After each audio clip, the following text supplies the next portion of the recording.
always found in business that it's the boring stuff that makes you all the money. The exciting, shiny objects, more often than not, they tend to lose you a lot of money. And today I'm going to prove that to you by showing a very simple way of thinking about and looking at work that has helped me scale my online business to multiple millions while only working a few days a month, so that I'm able to choose when I work and only be involved in stuff that I'm confident is going to generate $10,000 an hour for the business. And by the way, if you don't know who I am, my name is Olly Richards. I'm the founder of StoryLearning.com. I'm also a mentor and advisor to many other online education businesses. And there is a quote that you've probably heard parroted around. I've heard this from so many different places. I'm sure you're going to recognize it, which is stop doing the $10 an hour work so that you can focus on the $1,000 an hour work. I've lost track of the number of times I've been told this at conferences. And the theory makes sense, right? Rather than working on the stuff that's not going to make you any money, we should be working on the stuff that's going to make us a lot of money. And then you delegate the stuff that is lower value so that you can focus on the higher value stuff. This is the stuff that's talked about in podcasts, that's parroted in talks, all these things. But in my experience, very few people actually really understand what that stuff is. They get the theory, but if you ask them, okay, well, what is the $1,000 an hour work for you? What's the $10,000 an hour work? And in this video, I want to outline what the work looks like at those different levels, including what the $10,000 an hour work is. Because when I look back at all the stuff that I've done over the years, all the work that I have produced over the years, a relatively small amount of that is responsible for the real gains in the business. And the real ethos of this perfectly summarized in a quote by Fred Wilson, who said that the CEO only has 3 jobs. Job number 1, set strategy. Job number 2, make sure there is cash. And job number 3, build the team. Fundamentally, if you as founder CEO focus on these 3 things, you can't go wrong. But within each of these 3 categories, there's lots of subcategories which are useful to talk about because they show you the kind of things that you might be spending your time on now and the kind of things that you could be spending your time on instead. And a great example of $10,000 an hour work that I have done recently, it came to mind as I was preparing this presentation here, was this case study document that I wrote a couple of years back. Now it's called Case Study Anatomy of a $10 Million Online Education Business. And I wrote it for my personal brand business that you're watching right now. And it basically describes the inner workings of my language learning business, Story Learning, from top to bottom, how everything works. And I wrote it because I felt that the people that I was trying to attract, which are probably people like you, if you read a document like this, are going to be convinced beyond a shadow of a doubt that I know what I'm talking about, because it would be impossible to explain the things and show and talk about the things that I do without actually having the direct experience. Now, I took about 3 months to write this thing. Not every day, it wasn't full time, but it was regular, consistent work. And this document here, from the leads that I'm getting, the audience that I'm generating, the trust that I'm building, will make me probably tens of millions of dollars over the next 10 years. I'm very, very confident in saying that because I've already seen the seeds of that come through. So whether it's tens of millions or it's kind of by the by, point is, writing this thing right here, however many hours it took me, was $10,000 an hour work, because it was creating an asset that will not only last forever, but will bring in an audience for me that is worth a lot of money. Of all the things I could have focused on, this thing right here was right up there in terms of value. And by the way, if you want to get a copy of this, it's completely free. You can get it at ollyrichards.co. There's also a link in the description. So what is $10 an hour work? Well, $10 an hour work, simple procedural tasks that can be easily delegated. Think Fiverr, Upwork, this kind of stuff. So we're talking updating something on your website, answering customer emails, organizing your inbox, proofreading a sales page. There is no particular skill involved in any of these things. It's a simple task that can be learned, that can be easily delegated. But I'm willing to bet that many of you guys watching this right now still do these things. I'm going to confess, on my personal brand stuff, because I intentionally not building a team, I actually do occasionally update something on my website, but I'm very clear that it's something that I enjoy and I'm making that conscious choice. Many people still update all the stuff on their website all the time because it hasn't occurred to them that it could be delegated.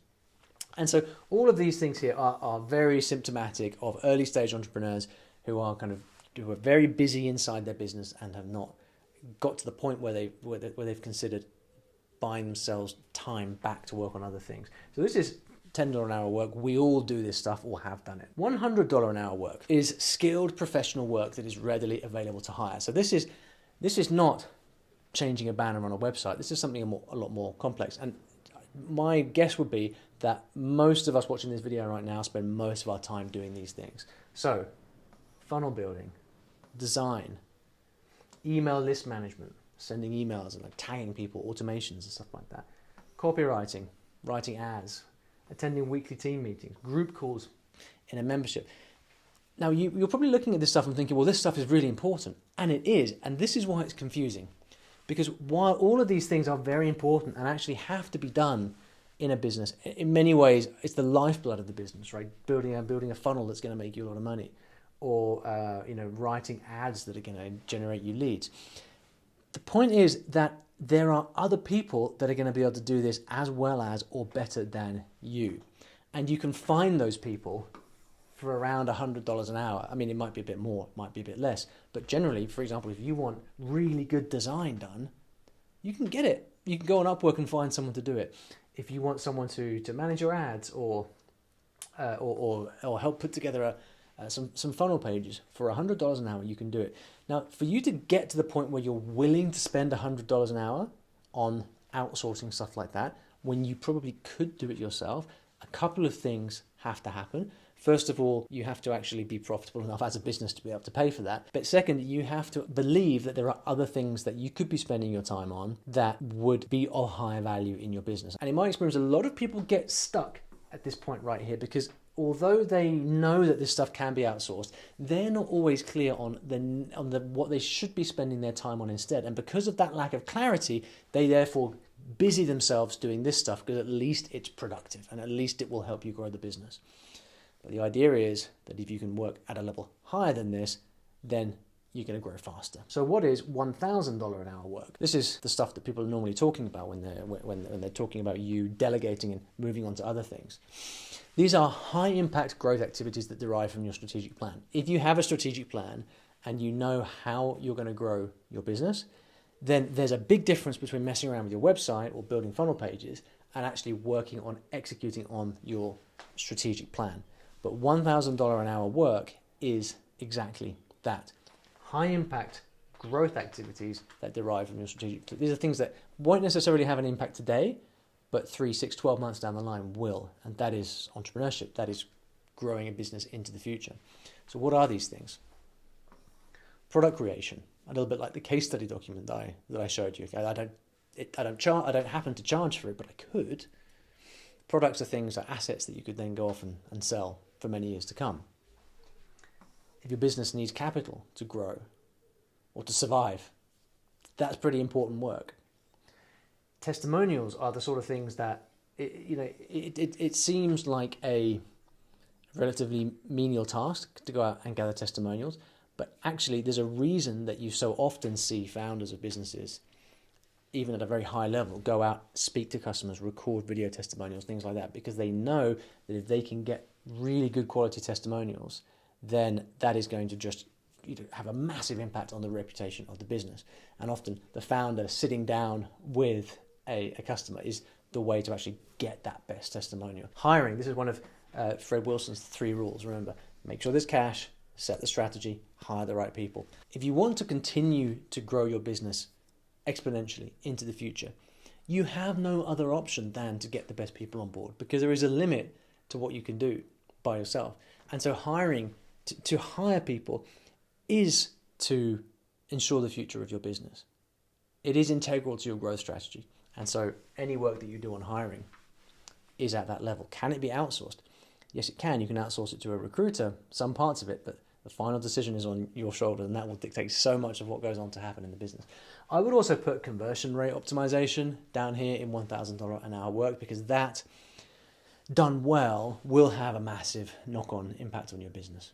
And by CRO, what I mean is if you are able to improve the conversion of an offer or a landing page, or the output of an email sequence, or sign-ups to a high-ticket program, any of these things, when the percentages change, the results compound as you scale. So all of these are fantastic things to be spending your time on. But occasionally, there's stuff that you can do that has an even bigger value on the business. And this is where the $10,000 an hour work comes in. This is work that alters the future of your company. And if you want to scale to 7 figures and beyond, this is where you really need to spend your time. So we talked about how with $1,000 an hour work, you're delivering on the strategic plan. But that requires a strategic plan to be made.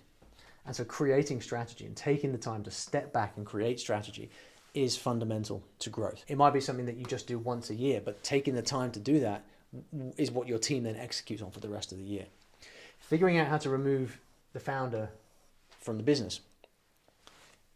If you assume that a founder-led business, especially if it's a personal brand that involves YouTube, social media, that kind of thing, can comfortably reach low millions in revenue, well, to continue to scale to 8 figures and beyond, the founder usually has to be removed as the figurehead, or at least from all kind of operational areas. So figuring out how to remove the founder from the business, that's the sort of thing that is always going to take a lot of time and thought, but really opens up the business strategically for growth. Likewise with strategic partnerships. When Nike decided to partner with Michael Jordan, I don't know who came up with that idea. I think I've read it in the book once. But that decision right there alters the future of the business. And so taking the time to form those partnerships will have huge impact. Similarly with running quarterly meetings, these are where you set the direction for the next 90 days of work. It may not be necessary for you to attend every weekly stand-up team meeting. That's mostly going to be checking on details and execution. But with quarterly meetings, this is where you keep people motivated. This is where you reorientate strategy, all of these things. And so for you to be there in those meetings, to run them, to bring your energy to them, to galvanize the team is extremely valuable work, because that 1 hour of your time is then going to have an impact on thousands of hours of team time. If you have a business coach or a business mentor, which I believe everybody should, then sessions with them are going to have a similar impact as setting strategy, because you're going to be able to see things that you couldn't otherwise see, and that will lead you down paths that you wouldn't otherwise go down. And then likewise, reinventing products, a less obvious one here, but when I see businesses that have been in existence for quite some time, it's very easy to get stuck in a rut with products. And businesses have to constantly reinvent themselves to keep up with changing times. I mean, AI is a great example right now, for example. Any businesses that are not thinking about how they're going to integrate AI into what they do are living on borrowed time. And so taking the time to actually step back, talk to customers, understand what the future of the business looks like in product terms. Here's the thing, nobody else is going to do it. And so for you to do that really represents work that can redefine the business and buy it another 5, 10, 15, 20 years of life. And so to recap on this stuff, $10 an hour work is routine tasks that keep things running but don't grow the business. $100 an hour work, valuable professional work that is typically available for hire. It's important, but you can pay other people to do it and it's not too expensive. $1,000 an hour work, important strategic tasks that contribute to growth. And then this elusive $10,000 an hour work is everything that's upstream from that. So it's decisions and strategies that significantly shape the future of the business. I would challenge you to track your time for the next few weeks and see just how much of your time falls into each various bucket. That will tell you a lot about how efficient you are being about your business. And if you want to invest into your own growth, things that you could delegate so that you can focus more on the bottom of the tree here. But I do want you to be careful with this advice. I know a lot of people have watched this video and thought, right, what I need to do right now is to start delegating absolutely everything. And I want to be clear, that is not the message of this video. In fact, delegating everything can be a huge mistake for the growth of your business if you get it wrong. So check out this next video to find out exactly what I mean.